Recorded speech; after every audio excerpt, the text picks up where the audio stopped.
Have you watched the movie Wolf of Wall Street? Have you ever been fascinated by the careers in investment banking? If yes, you're watching a right video. Hi everyone, this is Avdut Wagmude, and in this video, I am going to discuss about careers in investment banking. In this video, we'll try to cover what is investment banking, which are major investment banks in India, how to join investment banking career in India, and what are pros and cons of investment banking. Okay, let's try to understand first what is investment banking. The simple Wikipedia definition says that investment banking pertains to a certain activities of a financial services company or a corporate division that engages in providing advisory based services on financial transactions for clients such as institutional investors, corporations, and governments. I'm pretty sure this is a very heavy definition, but let me explain you in a simple way. If you're reading newspapers or if you're watching news, you must have heard about company A acquiring company B, or company A and company B are coming together to form a new entity. Or you must have seen that a startup is going in the market and raising money, or any company going public through IPO. You must have seen companies engaging into raising money in the market through either debt or equity. Who does all of this? This all transactions they are done by investment bankers. So investment bankers are basically a group of people, just like the way consulting is. They consist of partners, and then there are a lot of analysts and managers working under them.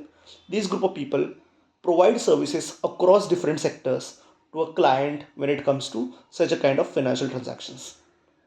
Now, in investment banking, we require people who are having good understanding of financial regulations, who are having good understanding of finance, particularly corporate finance, and people who are having good understanding of negotiation. I mean, they can go and negotiate with the investors on behalf of client.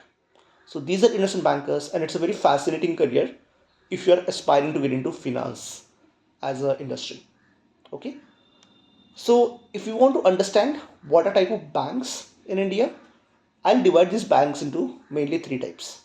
The first is bulge bracket global banks. These are MNCs operating in India. Then second is basically mid-market domestic banks. These are basically Indian banks who are really good into retail sector, and they're also having their investment banking division. And then third is basically boutique investment banks who specialize into certain sectors of investment banking. And all of these banks offer you mainly two types of roles: a front end investment banking role and a back end investment banking role.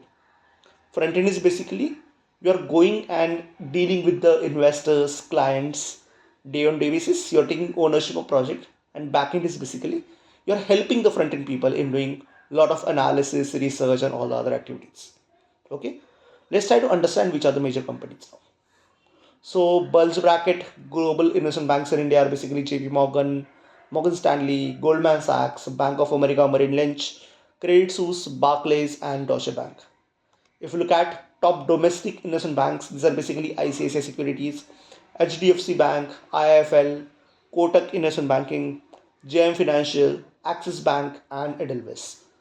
And if you look at the boutique investment banks, these are basically Avendus, O3 Capital, Ambit, SBI Caps, Equirus, Apur Partners, and DC Advisory. So boutique investment banks specialize into certain sector. For example, one of the bank might be specialized into raising money for startups. Other bank might be specialized into doing mergers and acquisitions. Some bank might be specialized into working into traditional industries, or somebody might be specialized into working into tech industry. So that is the specialization of these investment banks who are operating as a boutique banks in India. Now let's try to understand how can you join investment banking. See, the most easy way, I'll not say easy, but the most preferred way to join front end IB role in India is through MBA. You have to get into top 6 IIM MBAs or ISB Hyderabad and then opt for placements. But still, to get into front end IB role, the competition is very high, and there are only chances to get into this role if you're from CA or a good finance background. Apart from that, if you want to get into mid-tier domestic investment banks, or if you want to get into boutique investment banks, the path is slightly easier if you're from IIT or if you're from a decent finance background, you have a good chance of getting into these remaining two type of banks. Now the second channel is through undergraduate. You can do undergraduate through IITs or DU, and you can enter into these banks as an analyst. You can also do a CA, and if you're a ranker, you have a good chance of getting into these investment banking roles. And now third is through doing investment banking course. A lot of institutions like, for example, Wall Street School, Imarticus Learning, and IM Skills, and various others who offer investment banking courses to the students. You can register, you can learn the skill sets of investment banking person, and you can try applying to investment banks after completing these courses. Chances that you'll land them into a boutique IBs first. Getting into bulge bracket IBs is slightly tough through channel 3 or even channel 2, but nevertheless, if you prove your worth by your work experience, you can always get into bulge bracket IBs. Now I'll talk about the hiring process. The hiring process is slightly similar to consulting. The first stage is CV shortlisting. There, they try to assess mainly your academics, your credentials, like your how much score you had in 10th, 12th, and your undergraduation and your MBA. That is a major criteria for shortlisting your CV. Then the second step is basically you have to prepare about a stock and about a sector. You have to do a valuation of the particular stock. So this is a detailed exercise you're supposed to do in the backend, and on the basis of that, your third stage, basically a technical round happens. A technical round is where they check your sector knowledge, they check your stock valuation, and they check on the financials, the fundamentals of finance like project finance, corporate finance, valuation, and similar courses. So the hiring process is simple. There is a shortlisting, then you have to prepare a valuation model, and on the basis of that, there is a technical round. Now let's try to understand the most important things, the pros and cons of investment banking. Let's start with pros. And I think the first pros I see for the investment banking is good pay. I mean, it is the only field where you can earn up to 1 crore in India within first 3 years of experience. Any entry level investment banker who is getting into front end investment banking role easily earns up to 50 to 60 lakhs in the first year after MBA, and that income grows significantly as you get promoted or as you gain more experience into the same firm. So good pay is a biggest pro in the investment banking, and that is why a lot of people join this field. Now second with the pay is your high career growth.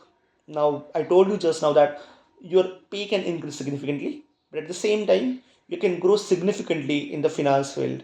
Your positions can grow significantly. I mean, you can be a VP within 5 to 6 years of your experience, and you can be a managing director or a partner into a banking company within 10 to 12 years of your experience. Basically, you are owning equity into the investment bank. So the growth opportunity in IB is very, very high.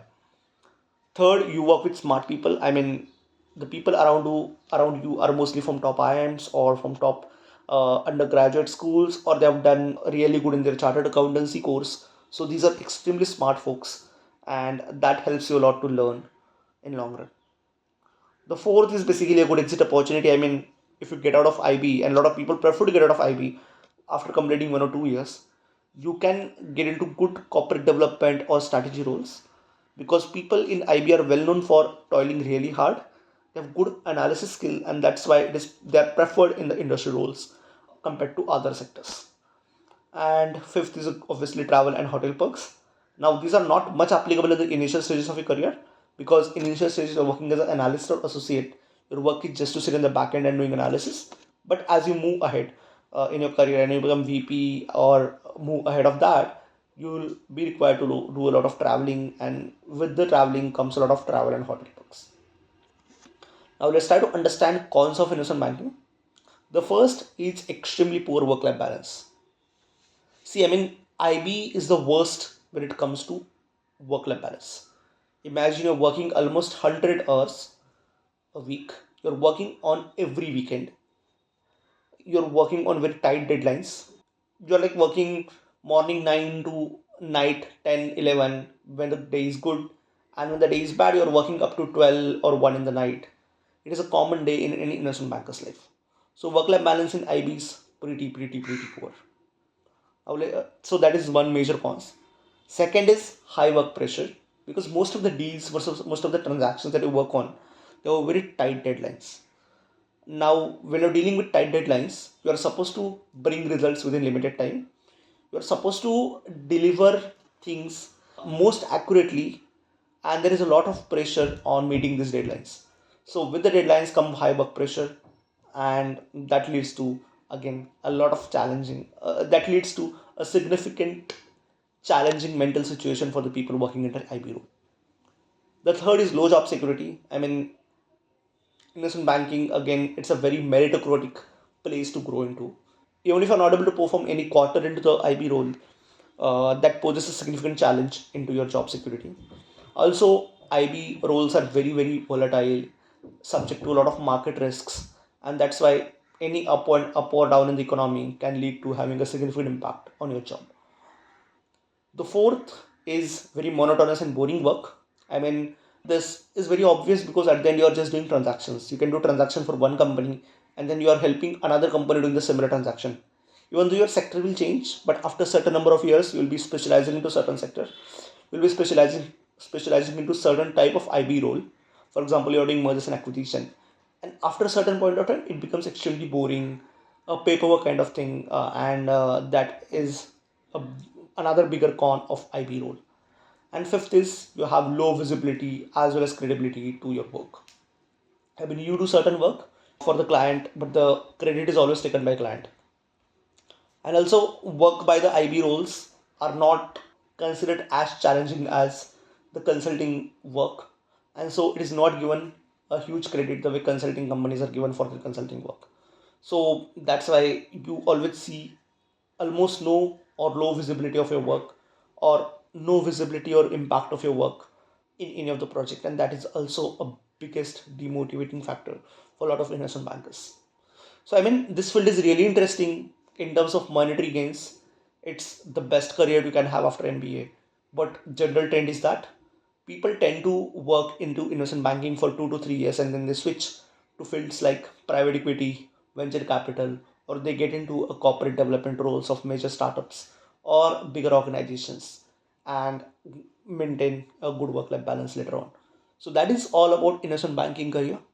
There are a lot of other aspects of IB which I've not covered here. I've just tried to scratch the surface of IB as such, but there are a lot of other things which I'll be covering in next videos. I've done a detailed video on consulting careers after MBA, the link of which I'm pasting in the description of the video, and please go and have a look. This is a series where I'm covering almost every type of career you can have after MBA, and I've done consulting and IB videos. I'll be doing more videos on product management, marketing, then private equity roles, general management roles, operations, and a lot of others. Please keep tuned, subscribe to the channel, and thank you so much for your time.